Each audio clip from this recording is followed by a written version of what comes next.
di nuyu baax ñuy seetaan ñëpp à travers Walf TV mais également ñuy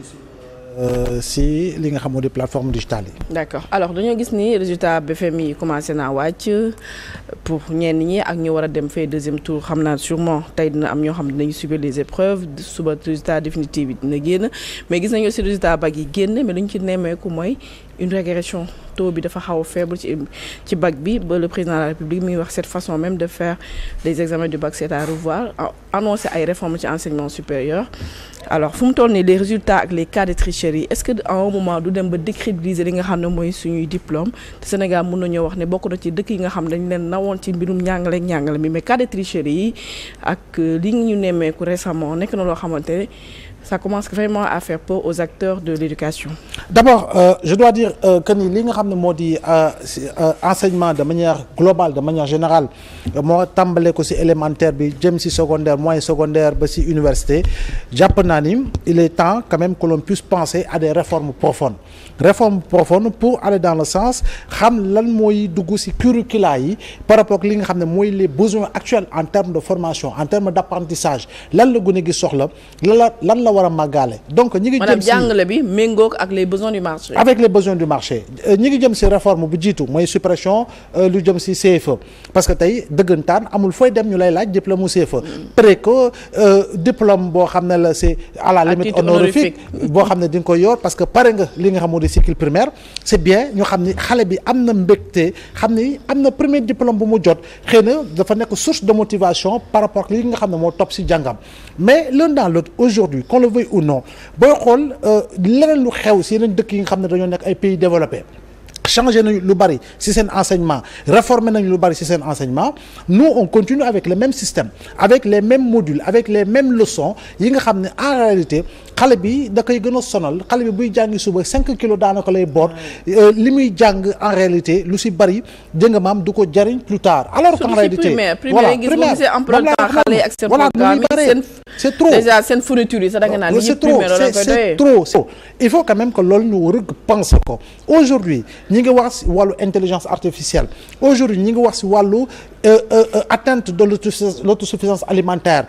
assurer sécurité alimentaire aujourd'hui les problèmes sont d'ordre ni ñu ko waxtee wàllu ndox mi ngi jëm ci wàllu mbay mi ngi jëm ci wàllu kon boog teel a tàggat ndaw ñi suñu Sénégal gii ba nga xam ne buy yegg bac autrement buy yegg cycle bac dina fekk ndaw gi formation bi mu tànn def ko buy gën a bac dafay fekk moom am na sax un niveau d'ingénieur qualifié bi nga xam ne le marché du travail ubbeeku na pour moom mais également l'entrepreneuriat ubbeeku na pour moom mais bu fekkee dafa am 18 ans demaat jàngi def L1 def L2 def licence def master topp yeneen ak yeneen pour véritablement atteindre un certain âge boo xam ne effectivement xam-xam gi nekk ko fi dafa war a dem stage pour am tuuti xam-xam ça pose problème le problème de l'emploi va continuer de se poser le problème de l'employabilité va continuer de se poser donc impérativement il faut quand même que ñoom sookul bu dëgër par rapport au changement lié au curricula par rapport ak li nga xam ni mooy réformer dëggantaan le système éducatif de fond en comble par rapport ak li nga xam ne mooy suñuy bëgg-bëgg aujourd'hui wax nga ko tricherie et cetera je suis désolé de le dire ainsi tant qu'il y aura des examens quelle que soit par ailleurs la nature des examens il y aura toujours de la tricherie. mais yàgg na am ay tricherie mais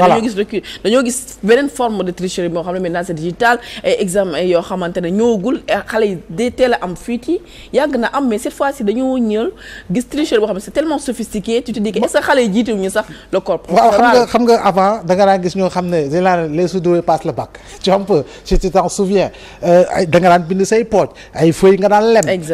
ay affaire nga doon roof sa bopp mais léegi nous sommes à l'ère de l'intelligence artificielle donc même la tricherie devient artificielle yaa ngi gis donc lépp looy def. est-ce que corps enseignant ñoo war a ne ñoom essayer aussi de se mettre à la page parce que xale yi dafa mel nañ leen dab ci côté boobu. non am na enseignant yu bari yoo xam ne xëy na xam nañu jamono mais am na ñoo xam ne tey jii nii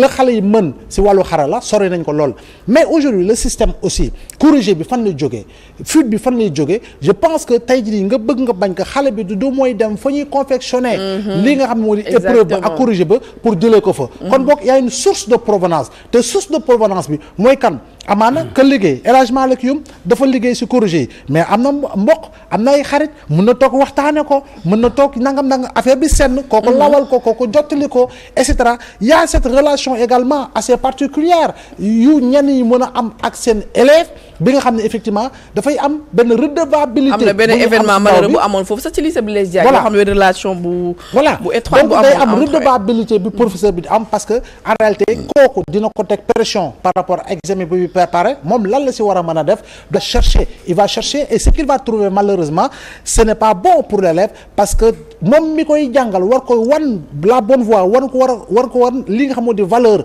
li mu war a conserver moo koy yàq par rapport ak li nga xam ne devoir de redevabilité lay am si moom parce que la am na loo xam ne sëkk nañ ko donc faille yi je pense que il faut quand même ñu corriger ko de bout en bout laata mu yegg si élèves bi parce que élèves bi c'est le maillon si wàllu chaîne bi fa mu tàmbalee ay adulte la ay ñi la ak ñi nga xam ne ñoo kii ay jamono da nga daan dégg ñu ne la école yu am tur yi te doomu dayo yi dafa doon fa jàngee foofu lañ doon góoloo ñun futi jamono ñuy jàngi di wut bac ak yooyu fa la ñuy góoloo futi dinaan attends nañu dem foofu yëndu parce que même traité nañ ko sax si examen blanc et cetera ay jamono loolu nga doon dégg donc léegi nag affaire soppeeku na léegi su muñ toogee tuuti di nga gis élève boo xam ne dina créer benn intelligence boo xam ne takkandeer bi lay surtout ak intelligence artificielle voilà lay refléter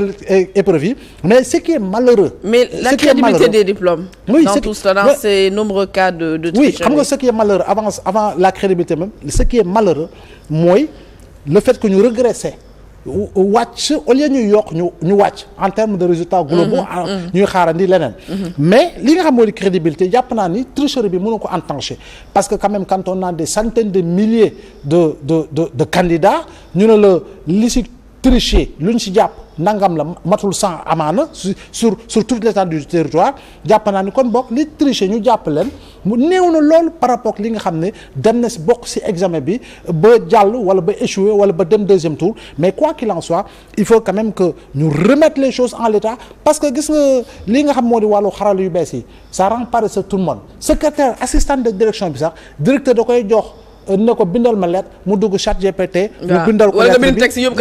voilà joxel la ko donc ça rend paresseux alors que c'est conçu par l'homme ça ne peut pas être plus intelligent que l'homme moo ko concevoir kon boog l'homme doit toujours se souvenir d'une chose am na loo xam ne moom war na ko mën a def léeg-léeg dañ ko jox ay algorithme yokk ko entraîné ko ba mu miin loolu mais encore une fois le savoir est humain et tant que nit ki mi ngi koy fàttaliku dina mën a gëstu ji dina mën a jàng ji pour véritablement mën a bëmax boppam parce que en réalité la machine ne sera pas à tes côtés pour t'accompagner partout où tu seras. D'accord donc malheureusement nag mooy lu ñu nemee ko mooy tricherie bi dinañ ñëwaat largement la responsabilité des enseignants xam naa du neex El Hadj Malick mais il faut qu'on en parle aussi parce qu'ils ont pas de responsabilité dans cette situation donc di ko nuyu bu baax El Hadj Malick Youm di secrétaire général bu SAEMS donc di la fay Khady di nuyu également Abdoulaye et je pense que sujet bi comme ni ngeen ko waxee am na solo donc peut-être dans les prises de parole on pourra un peu clarifier wax tamit suñu position. D'accord déjà résultat